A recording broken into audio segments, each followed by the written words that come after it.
Imagine waking up in a world where your rights are stripped away, your body is no longer your own, and love is a crime. Welcome to the Republic of Gilead, the terrifying setting of Margaret Atwood's The Handmaid's Tale. This dystopian nightmare explores oppression, power, and the resilience of the human spirit. Let's dive in. In the near future, America has collapsed, and a theocratic dictatorship called Gilead has taken over.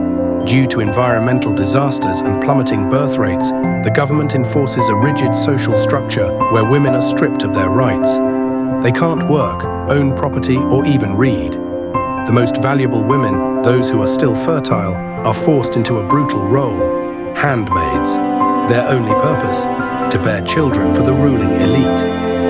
Our protagonist, Offred, is one of these handmaids. Once, she had a normal life. A husband, a daughter, a job. Now she is assigned to Commander Fred Waterford and his wife, Serena Joy.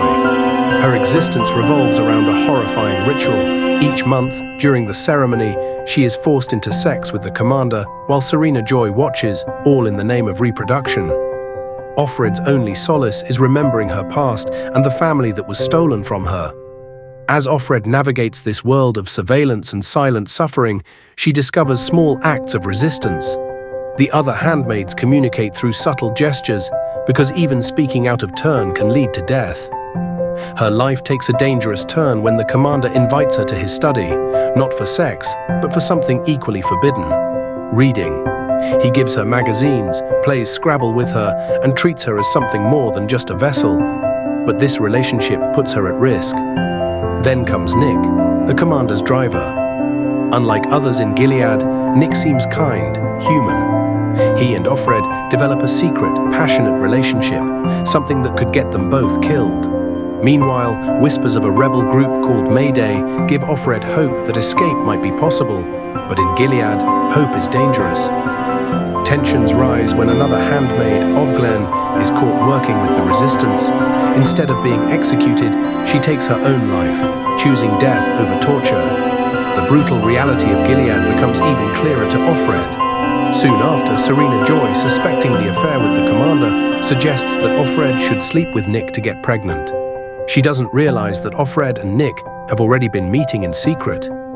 Then, the unthinkable happens. The authorities, the eyes, arrive at the house. Offred doesn't know if they are there to arrest her or to save her. Nick whispers to her, "Go with them. Trust me." But can she? As she steps into the black van, we are left with a chilling uncertainty. Is she being taken to freedom or to her death? As the van doors slam shut, Offred sits in silence, her heart pounding. The eyes, dressed in their black uniforms, do not speak. She can't tell if their expressions are those of indifference or something more sinister.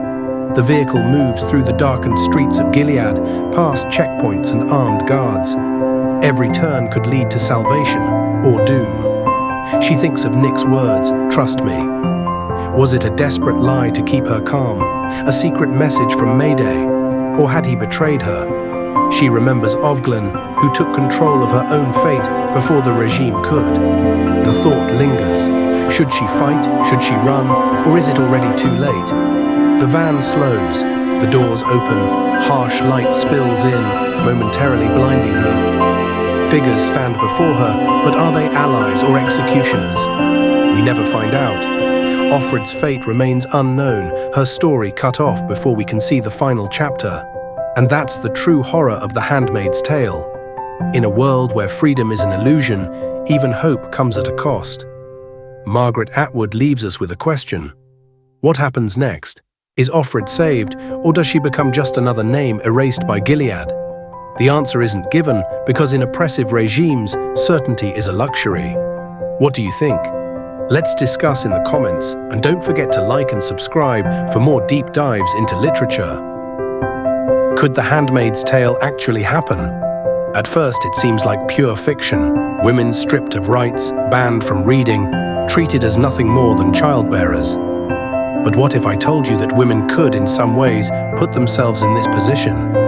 If the push for complete equality continues without women truly outperforming men in key areas, could society shift in a way that backfires on women? Let's talk about it.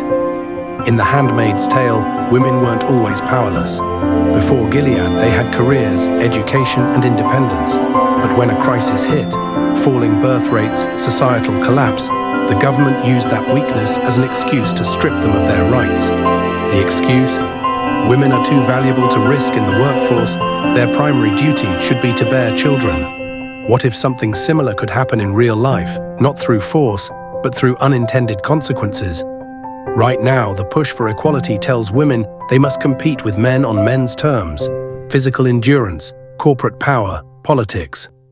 But let's be real, in many of these areas, men still dominate. If women continue seeking complete equality by trying to outman men rather than leveraging their own strengths, could there be a point where society decides that women are simply losing the battle? And if that happens, could we see a shift like in Gilead, where men reclaim total control and redefine women's roles entirely? Look at Serena Joy in the novel. She was once a powerful woman, advocating for traditional female roles, believing women should be homemakers. But once Gilead actually took over, she lost all of her freedom. Her own ideology backfired, and she became just another powerless wife in a system she helped create. Could modern feminism be walking the same fine line, pushing so hard for complete sameness with men that it leads to a backlash where men take everything back? Even in Gilead, femininity still holds power. The handmaids, though oppressed, are the most valuable women in society because they can bear children. This shows that even in extreme patriarchy, biology and femininity matter. But instead of embracing these natural strengths, modern discussions around gender try to erase differences. And if society stops seeing any difference between men and women, what stops men from deciding that women don't need a seat at the table at all? Now, don't get me wrong, The Handmaid's Tale is fiction. It's not a prophecy. But it does make us ask important questions. If women continue rejecting femininity, trying to be just like men without outcompeting them, could they actually create the conditions for their own oppression? Is the real path to power in embracing what makes women unique, rather than trying to erase those differences? Let's discuss in the comments. And if you love deep dives into literature, don't forget to like and subscribe.